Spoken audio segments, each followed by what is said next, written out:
Exode, chapitre 11.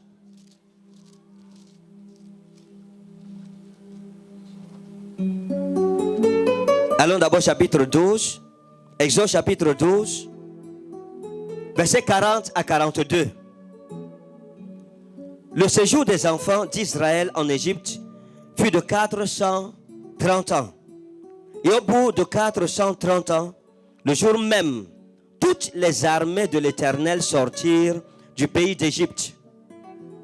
Cette nuit sera célébrée en l'honneur de l'Éternel, parce qu'il les fit sortir du pays d'Égypte.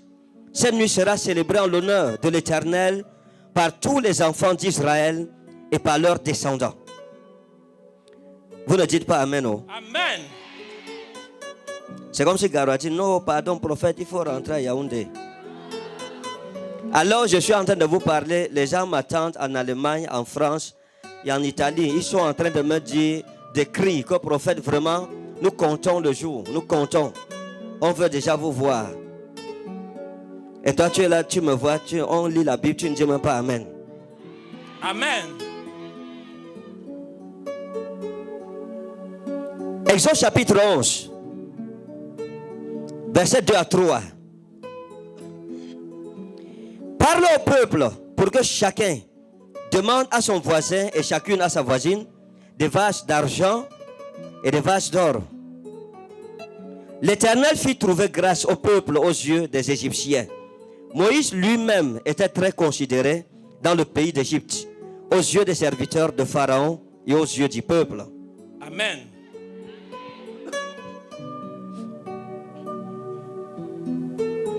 Exode chapitre 2.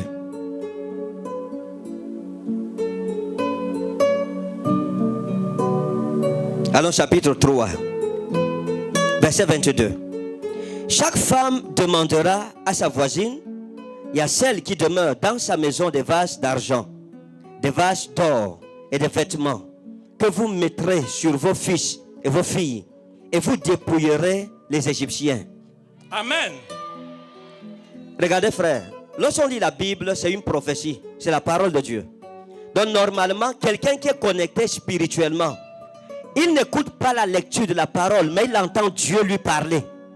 Amen. Voilà pourquoi il dit Amen, parce qu'il entend Dieu s'adresser à sa vie et à sa situation directement. Amen.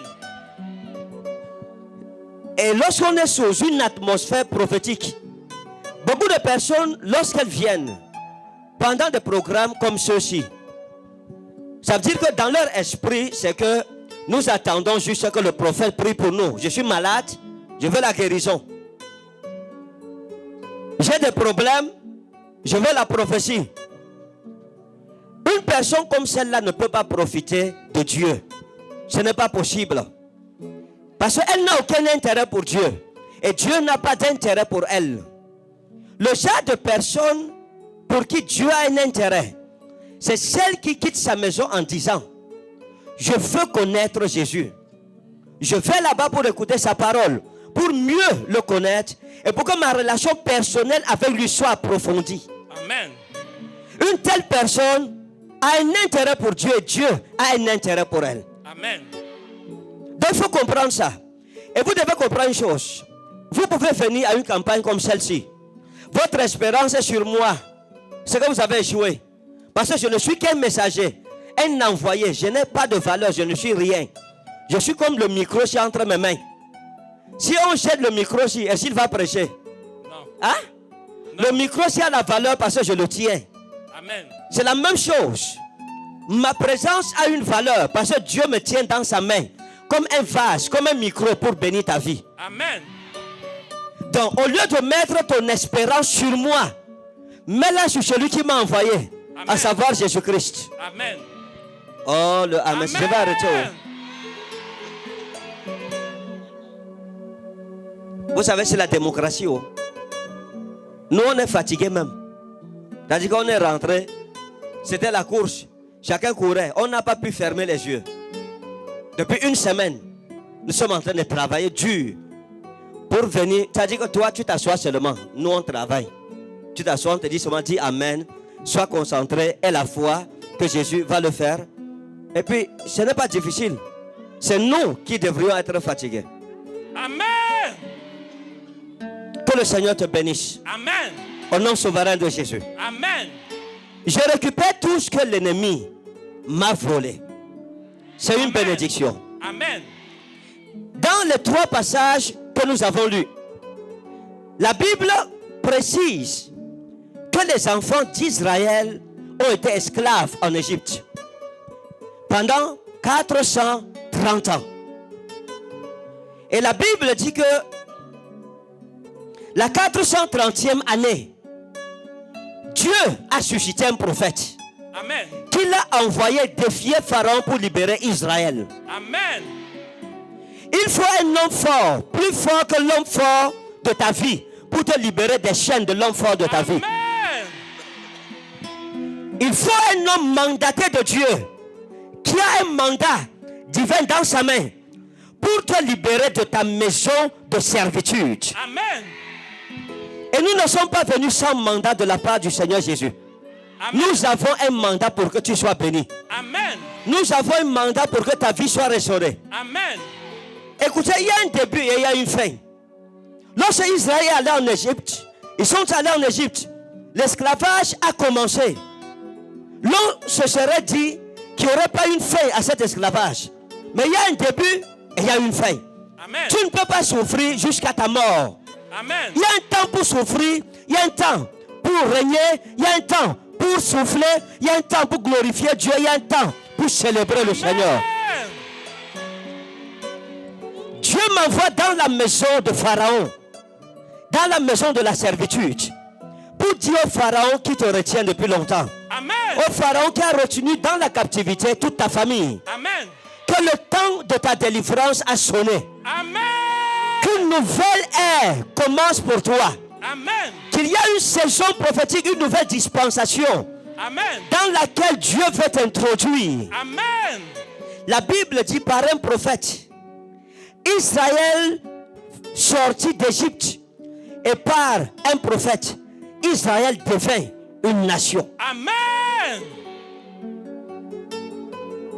Et pendant qu'ils étaient dans la maison de servitude, ils avaient perdu espoir. Ils se demandaient si un jour ils sortiraient de l'Égypte, parce que les Égyptiens les oppressaient, étaient plus puissants qu'eux. Ils ont crié pendant 430 ans. Ils ont gémi, ils ont jeûné, ils ont cherché Dieu, et Dieu est resté silencieux pendant tout ce temps. Et Dieu a commencé à m'enseigner. Avez-vous déjà connu ce qu'on appelle le silence de Dieu? Si vous n'avez pas atteint les profondeurs de Dieu, vous ne pouvez pas comprendre ce qu'on appelle le silence de Dieu. Ça veut dire que vous servez Dieu, vous aimez Dieu, mais vous souffrez. Vous aimez Dieu, vous le servez, mais vos rêves ne s'accomplissent pas. Vous servez Dieu, vous vous sanctifiez, vous faites pour lui plaire, mais votre vie n'est pas ce que vous attendez voir. Vous pleurez et Dieu semble être muet. Vous criez, Dieu ne vous répond pas. Le diable vous demande si ton Dieu était vivant, pourquoi il ne te délivre pas de cette situation? Chacun de nous a sa maison de servitude. Vérité. Chacun de nous a sa maison de Pharaon. Vérité. Il y a des gens qui sont mariés, mais qui n'ont pas d'enfants. C'est leur maison de servitude là-bas. Ils crient à Dieu. Dieu est silencieux. Le silence de Dieu n'est pas synonyme de son absence. Amen. Mais le silence de Dieu est la deuxième forme de sa présence. Amen. Que Dieu ne te réponde pas ne veut pas dire qu'il t'a abandonné. Amen. Que Dieu ne parle pas ne veut pas dire qu'il n'est pas avec toi. Amen. Lorsque nous prions, Dieu peut nous répondre par oui. Il peut nous répondre par non. Il peut nous répondre par le silence. Amen. Mais tout ça, c'est la réponse de Dieu pour ta vie. Et Amen. Dieu a suscité Moïse et il l'a envoyé. Et dans ce passage que nous avons lu, la Bible dit que Dieu va parler au prophète Moïse après 430 ans de servitude et de souffrance. Je ne sais pas quelle est ta souffrance. Chacun de nous a sa souffrance. Ma souffrance n'est pas ta souffrance. Il y a des gens ici qui sont là parce qu'ils sont malades. D'autres sont ici pas parce qu'ils sont malades, Ils ont la santé. Mais leurs affaires ne fonctionnent pas. D'autres n'ont pas ce problème. Leurs affaires fonctionnent. Mais leurs enfants ne sont rien à l'école. D'autres, leurs entrailles sont fermées. Ils ont l'argent, de belles maisons, de grandes voitures. Mais sexuellement parlant, dans leur foyer, ils ne peuvent pas satisfaire leur femme. Parce qu'ils sont impuissants. C'est leur problème. Donc, quel est ton problème? Dans quelle prison spirituelle le diable t'a-t-il embrigadé, encadenassé? Quelle que soit cette prison, notre Dieu t'en sortira pendant ces 3 jours. Amen. Celui qui dit Amen, mon Dieu le localisera. Amen. Ça fait 25 ans que je marche avec le Seigneur Jésus. Il m'a délivré de toutes mes prisons. Amen. Il m'a délivré de la main de tous mes adversaires. Amen.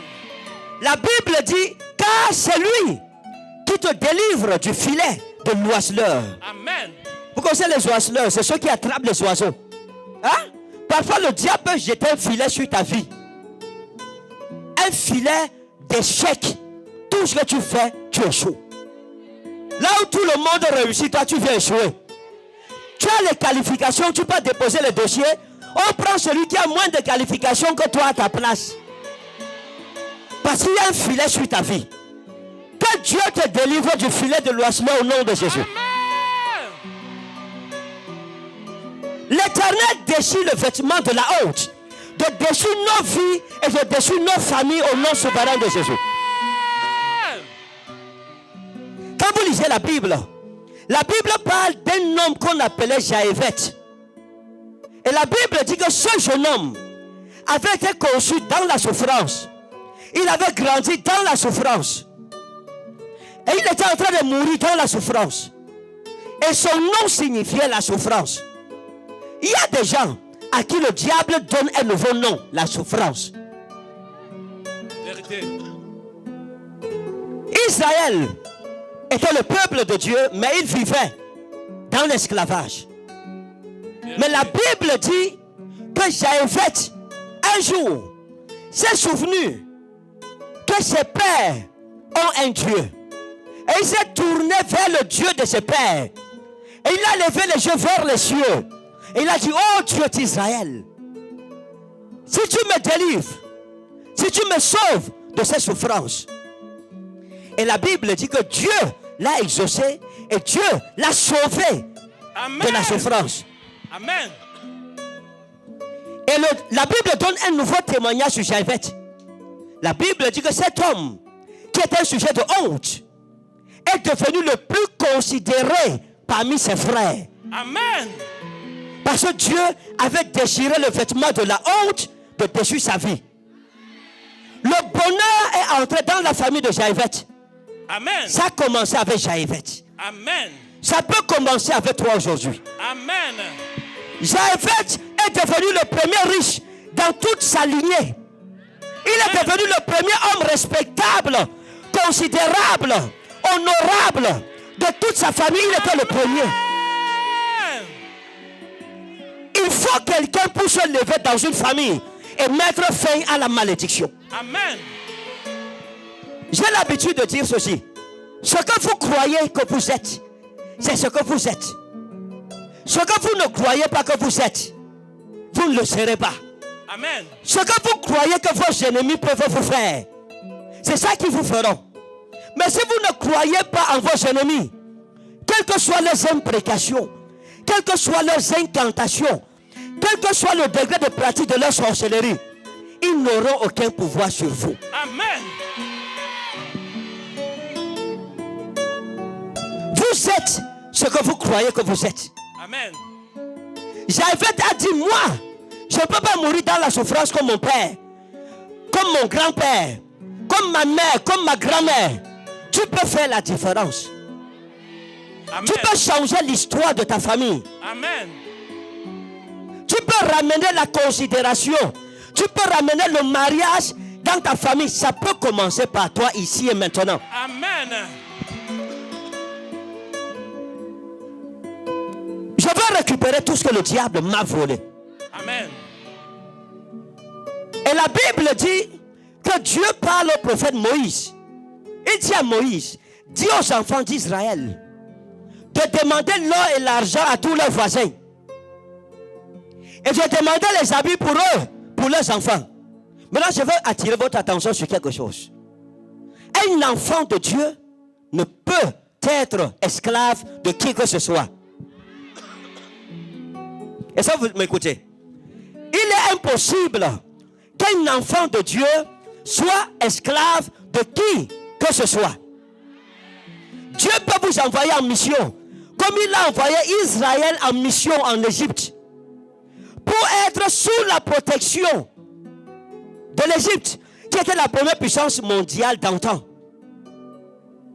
Pourquoi Israël était en sécurité en Égypte? Il y avait trop d'ennemis autour. C'est l'Égypte qui combattait pour Israël. Amen. Ils n'étaient pas esclaves. Ils ont travaillé 430 ans. La 430e année, Dieu dit à Moïse, dis à chacun de demander à son voisin le salaire de son travail et de ses pères. Amen. Du travail de ses pères depuis les 430 ans. Amen. L'Égypte était devenue riche à cause d'Israël. L'or, l'argent, les habits, les tissus cousus, tout ça, c'est Israël qui le faisait. Amen. Lorsque le temps de leur formation a été accompli, lorsqu'Israël est devenu une nation, et que la prophétie d'Israël en tant que nation pouvait maintenant s'accomplir, et que son temps de quitter l'Égypte était arrivé, Israël a récupéré à juste titre son travail de 430 en une nuit. Amen. Et la Bible explique qu'ils ont pris tout l'or de l'Égypte, tout l'argent de l'Égypte, tout le textile de l'Égypte. Et quand ils sont sortis, l'Égypte est devenue du pays le plus riche au pays le plus pauvre. Amen. La Bible dit que les enfants d'Israël ont dépouillé les Égyptiens. Amen. Et Dieu m'a posé une question. Est-ce qu'ils étaient esclaves? J'ai dit à Dieu non. Et Dieu m'a dit, ils n'ont pas travaillé pour les Égyptiens. Pendant ces 430 ans, c'est pour eux-mêmes qu'ils travaillaient. Amen. Les richesses qu'ils amassaient, ils allaient les récupérer en une nuit. Et en une nuit, ils sont sortis avec tout ce qu'ils avaient travaillé pendant 430 ans. Amen. Je te vois récupérer. Amen. Pas seulement ce qu'on t'a volé, mais ce qu'on a volé à ton père, Amen. ce qu'on a volé à ta mère, Amen. ce qu'on a volé à ton grand-père, Amen. ce qu'on a volé à ta grand-mère, Amen. ce qu'on a volé à tes ancêtres. Amen. Ce soir, nous récupérons ça. Amen. Jésus a dit dans l'Apocalypse, il dit, retiens ce que tu as jusqu'à la fin, de peur que quelqu'un ne vienne te le voler. Amen. Donc, le vol spirituel est un principe vrai. Il y a des gens ici qui ne sont pas à leur place. Vérité. Il y a des gens ici parmi nous qui sont malades, mais qui ne devraient pas être malades. Vérité. Il y a des gens parmi nous ici qui sont célibataires, mais devant Dieu, ils sont mariés depuis longtemps. Vérité. Leur date de mariage est passée, mais leur mariage a été volé. Vérité. La Bible dit que le diable est venu pour voler, pour égorger et tuer. Arrêtons-nous sur voler. Voler quoi, frère? Voler quoi? Ta nourriture, ta mamie, à la maison? Non. Voler ce qui fait ta destinée. Voler ton étoile. Voler ta prophétie. Voler la grande destinée et le grand projet divin pour ta vie. Vérité. Dieu a appelé Judas Iscariote. Il l'a vu, il l'a appelé. Il lui a dit, je fais de toi apôtre. Et le Seigneur leur a dit, au jour dernier, chacun de vous aura un nom écrit, son nom écrit sur chaque fondement de la Nouvelle Jérusalem. Vérité. Il y aura 12 trônes pour vous. Vous vous assurez, vous jugerez les 12 tribus d'Israël. Amen. Donc, le nom de Judas Iscario était écrit. Amen. Vérité. Mais le diable a volé son apostolat, son héritage apostolique lui a été arraché. Et un autre, on a effacé le nom de Judas Iscariote et on a mis celui de Matthias. Vérité. Donc tu dois te poser une question. Est-ce que tu es où tu dois être? Si tu n'es pas conscient que tu n'es pas en train de fonctionner dans la dimension et le niveau où Dieu voulait pour toi, tu ne peux pas prendre conscience. La Bible dit, je connais moi les projets que j'ai formés sur vous. Projets de bonheur et de paix, afin de vous donner un avenir et de l'espérance. Amen. Il dit projet de paix et non de malheur. Pourquoi Dieu dit ça? Parce que lorsqu'il regarde son peuple, il se rend compte que beaucoup vivent dans le malheur, dans la souffrance, dans les blessures, dans les déceptions, dans les maladies, dans les malédictions, dans les blocages, les limitations, etc. Et Dieu dit non, moi je connais les projets que j'ai sur toi. C'est des projets de paix, de bonheur et non de malheur. Amen. Dis à ton voisin, je suis venu récupérer ce qu'on m'a volé. Je suis venu récupérer ce qu'on m'a volé. Je me souviens, j'ai souvent parlé de ça. À l'époque, quand j'étais encore plus jeune, nous restions à la maison avec maman. Nous vivions dans une pauvreté anonyme, c'est-à-dire une pauvreté qui n'a pas de nom.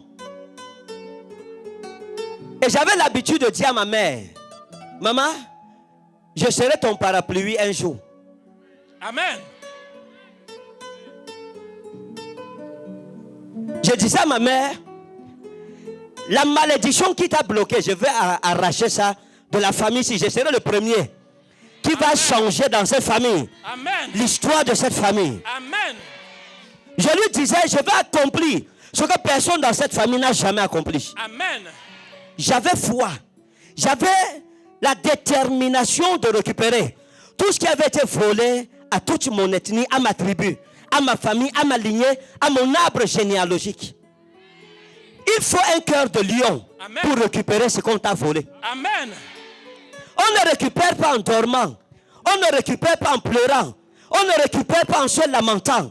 Il faut la foi d'un lionceau de la tribu de Judas. Amen. Pour arracher ce qui t'a été volé, pas à toi seulement, mais à tes parents, à toute ta lignée, à ta tribu. Amen. Tu peux faire ce que personne n'a jamais fait dans ta famille. Amen. On peut commencer à voir à partir de toi ce qu'on ne voyait pas dans ta famille. Tout dépend de ta décision. Mais si tu pleures tous les jours, tu te lamentes. Oh, vraiment, dans ma famille, mon père ne s'est pas marié. Ma mère ne s'est pas mariée. Moi aussi, je ne suis pas marié. Je vais mourir célibataire. C'est que tu vas mourir célibataire. Une personne qui pleure, qui pleurniche, qui se plaint, ne peut pas entrer dans le panthéon des héros. Vérité. Il faut quelqu'un qui a la détermination, qui dise non, assez, c'est assez, ça doit changer. Amen.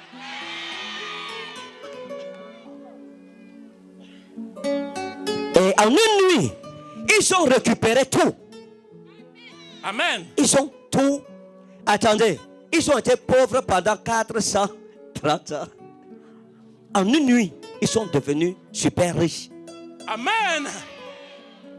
Ils ont récupéré leur travail. Amen. Ils ont récupéré le travail de leurs parents. Amen. Ils ont récupéré le travail des 4 générations, des 3 générations qui les ont précédés.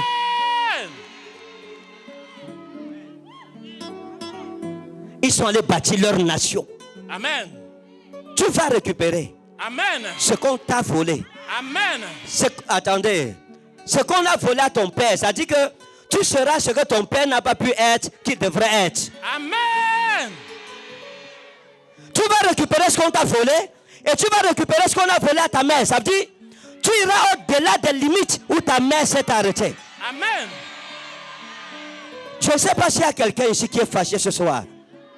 Est-ce qu'il y a quelqu'un qui dit ce soir, je veux faire ce que mon père n'a pas fait. Amen. Je veux faire ce que ma mère n'a pas fait. Amen. Je veux aller au-delà des limites de toute ma famille. Je ferai ce que personne n'a jamais fait dans ma famille. Amen.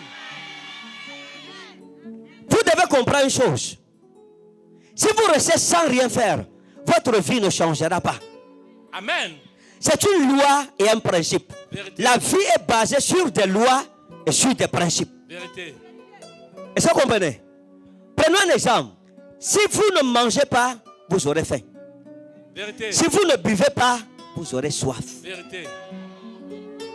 Si on vous arrache votre vie, vous ne combattez pas, on vous arrachera. Vous voyez un peu quelqu'un à qui tu arraches le bonbon, il ne parle pas. Ça t'encourage d'arracher encore son mambo. Vérité. Tu vas le dépouiller. Vérité. Mais quelqu'un de qui tu t'approches, tu vas toucher son bonbon. Il te donne un mawashi guéri. Ah, tu ne vas plus jamais passer là-bas.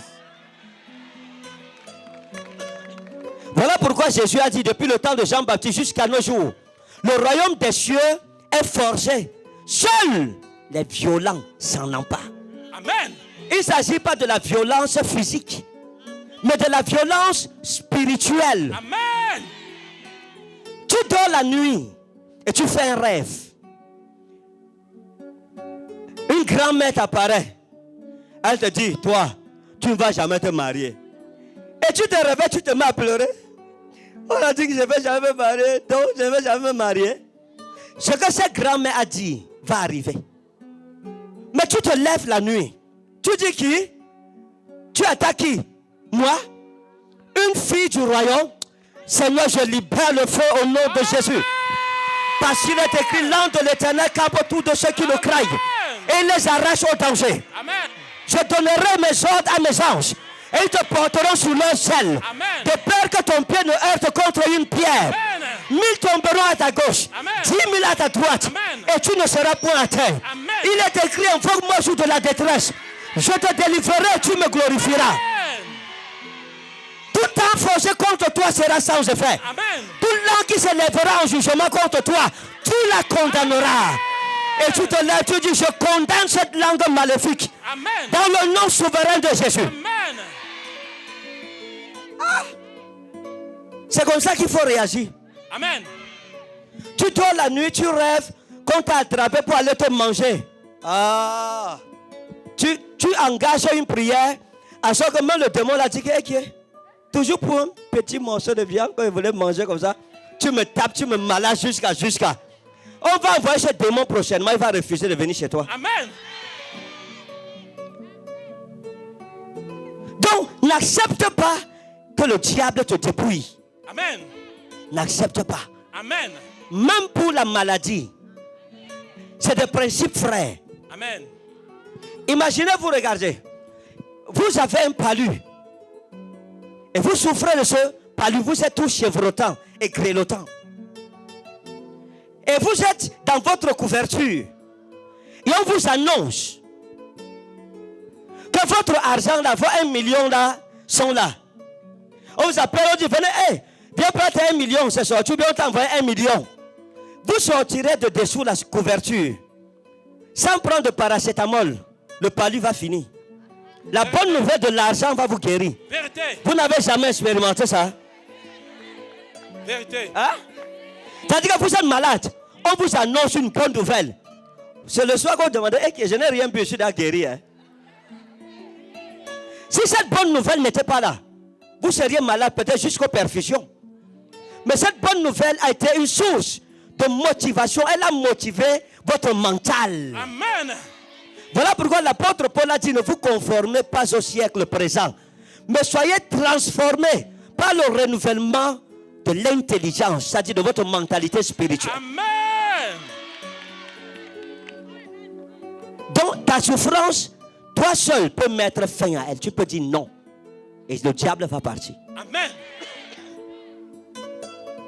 La Bible dit, veillez prier car le diable rôde autour de vous comme un lion rugissant, cherchant qui dévorer. Résistez-lui avec une foi ferme et il fuira loin de vous. Amen. Il ne dit pas résister avec une foi chancelante ou claudiquante. Non, avec une foi ferme. Satan, ça ne peut pas se faire. Dans ma vie, ce n'est pas possible. Amen. Que Dieu te fasse récupérer. Vous voyez, j'ai écouté. Amen. Je vais finir avec ceci, à cause du temps. J'ai une de mes filles. Elle s'est battue, elle a eu son blanc. Et il est venu à Yaoundé. Un blanc frère. Pas son noir, son blanc. gars qui était de Yaoundé, pas Toboro, Yaoundé, de la France, pour venir au Cameroun. Lorsque ce blanc est arrivé, elle allait l'accueillir. Ils sont rentrés. Ils venaient pour l'épouser. Mais au dernier épisode de l'histoire, elle a raccompagné le blanc qui avait épousé sa cousine. Terrible. Est-ce que vous suivez? C'est-à-dire que son blanc est venu pour l'épouser, mais il a plutôt épousé sa soeur. Elle les a raccompagnés à Yaoundé Simalin, que bye bye. Ils sont partis en France aujourd'hui.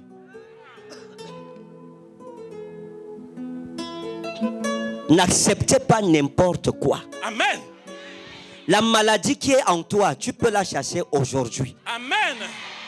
Tout dépend de ta décision. Tu dis à la maladie là, non, non et non. Mon corps est le temple du Saint-Esprit et non pas le temple de la maladie. Amen. La maladie là va partir. Amen. Je vais parler à ceux qui sont célibataires, aux femmes, surtout aux femmes. Tu dis, oh, moi je ne peux plus me marier, je ne suis pas belle ou je suis trop grasse. Qui t'a dit?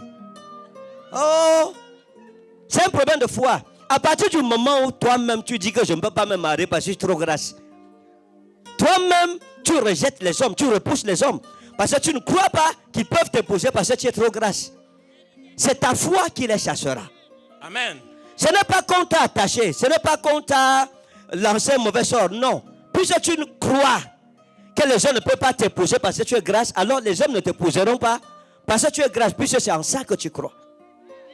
Est-ce que vous comprenez? Vérité. Donc il y a beaucoup de choses que nous confondons aux malédictions, qui ne sont pas des malédictions, mais qui sont la réverbérance, la réminiscence, la rémanence de notre foi, de notre conviction. Vérité. Mais si tu es une femme, tu es grasse. Et tu confesses tous les jours, je suis une belle femme. Mon mari, c'est un shoga. Quand mon mariage va arriver, hein, ma robe sera longue comme ça. Jesus.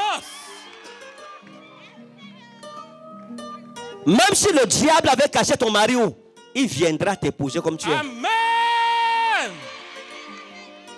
Il va venir en courant. Tu vas lui dire, je suis trop grasse. Il va dire que c'est même ça que j'aime. Hein. Amen. Dis à ton voisin, change ta mentalité. Change ta mentalité Et récupère ce qu'on t'a volé. et récupère ce qu'on t'a volé.